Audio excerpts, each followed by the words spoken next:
Here are the children, tomorrow's adults, on their way to the classroom. Tomorrow's doctors and nurses, writers and lawyers, tomorrow's spacemen. This school could be in your community. Maybe you pass it on your way to work. Your neighbor's child may be here, maybe your own. Attendance at this school is high, and so are the grades. And one reason could very well be a noonday lunch in the National School Lunch Program.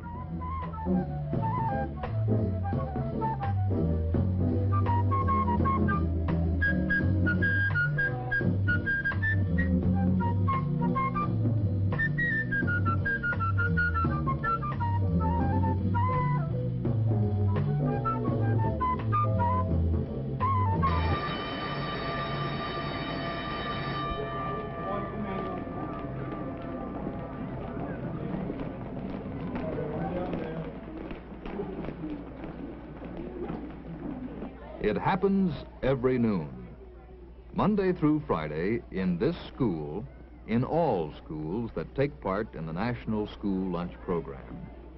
It happens every noon for the pupil who takes advantage of the lunch program. Lunches are planned by a local school manager whose menus have taste appeal and day-to-day variety. A good lunch provides from 1/3 to 1/2 of the students' daily needs. In thousands of schools across the country, millions of school children participate in the National School Lunch Program. Impressive? Actually not. Only a little over 1/3 of our school enrollment participates. The price of a lunch is low, an average of less than 30 cents for those who can afford it, even lower for those who can't. Free of charge for the child of a needy family. Lunches are designed to be nutritious, attractive, and well-balanced. Type A, they're called. Meats and other foods rich in protein, a combination of fruits and vegetables, bread, butter, milk. Type A. A nutritious lunch helps a child stay alert. It helps teenagers make that final spurt of growth that develops them into healthy grown-ups. It gives all youth the energy to keep up and grow up. And what better use for our cultural riches than the school lunch? The total food consumed in the school lunch program represents an ever-growing market for our farms and our food industry. Of course, there are schools that just don't have handsome cafeterias like this, or efficient kitchen facilities of their own. But this hasn't stopped some schools that lack such facilities. They still have a lunch program, a different kind. I've asked a school nutritionist to tell us about it in her own words. School lunches are prepared every day in one big central kitchen that services many neighboring schools with no kitchen facilities of their own. The lunches we put together are all type A and popular, plenty of good protein. There's salad for vitamins and minerals. A dressing adds flavor. And carbohydrates, like oven-fresh cake, they're always easy to take.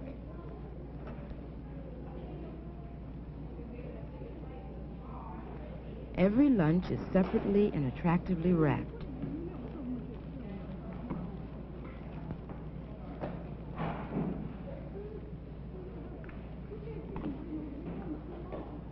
And it is placed in its own paper bag to become a personal lunch.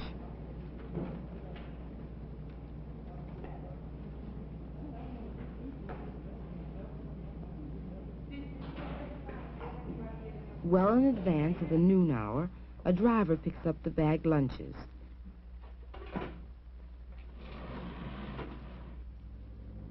Lunches are then delivered to those schools which have taken the initiative to enroll in the school lunch program. In a big metropolitan city, maybe 35 out of a possible 165 schools have a lunch hour like this.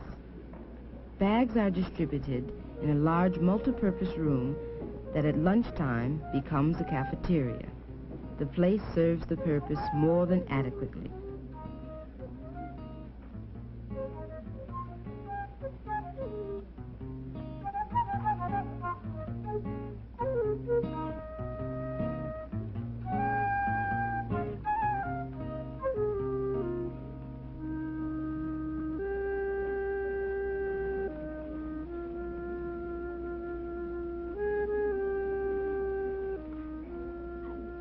In other schools, the setting isn't always the best, since there just isn't enough room.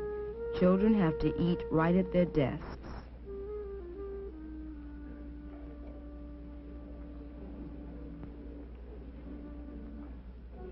But they are being fed, and fed well, and that's what counts. More schools should do it. Every school should do it. This noontime lunch may be the only real food some of these children see all day long. Miss school and miss lunch. So it's important they're fed here, with someone to care for them. Well, that's the picture in the city schools. But the picture changes when it comes to the rural schools. Some of them are miles away from modern highways, hidden far out of sight.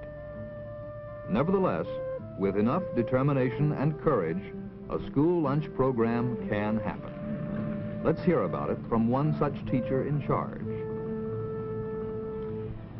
Before the school day actually starts, my husband and I pay a visit to the general store to buy the day's menu. It's a good store, opens early, and it's right off the main highway, so we can count on deliveries of fresh milk every day.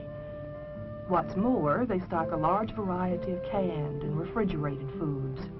Meats, fish, fruits, vegetables, lots of the good things children like to eat.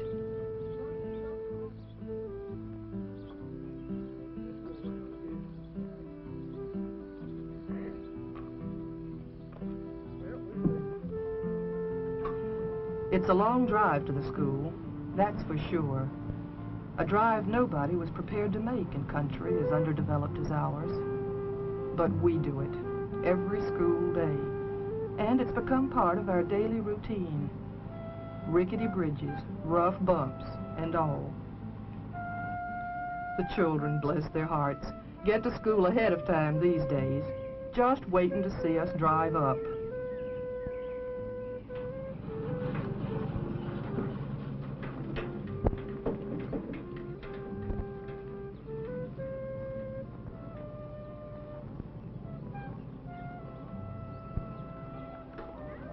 And they can't do enough to help.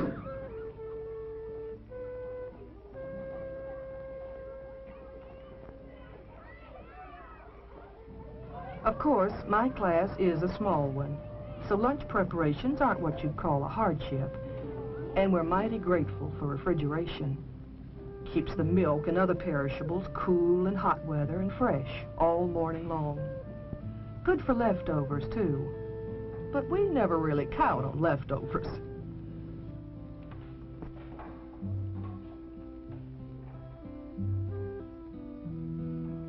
Noontime, and everything is ready. Ready for hungry and grateful little mouths.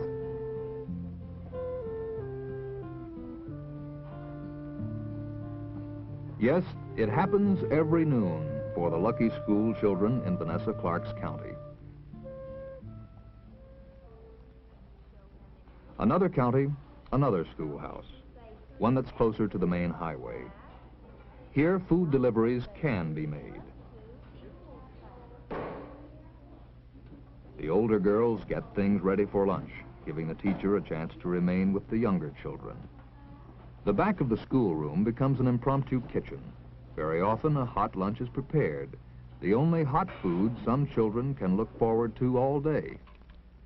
And nowadays, the kids are so willing that even the boys are eager to wash up for the noonday meal.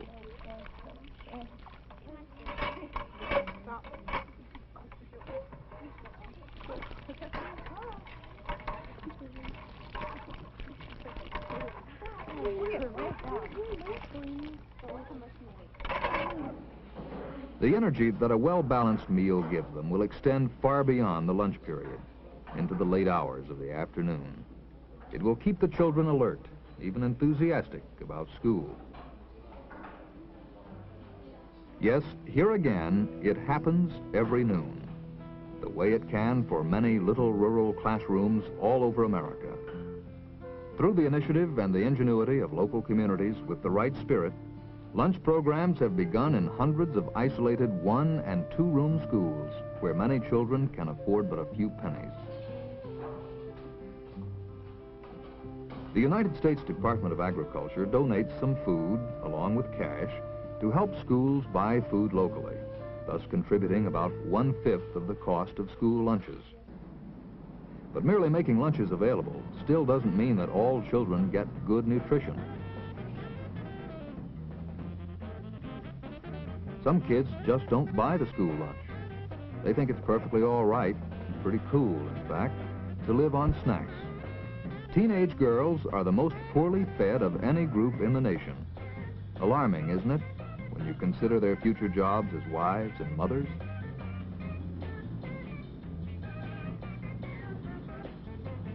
And take this youngster. Looks like he could safely skip a meal or 3, doesn't he? But don't be fooled.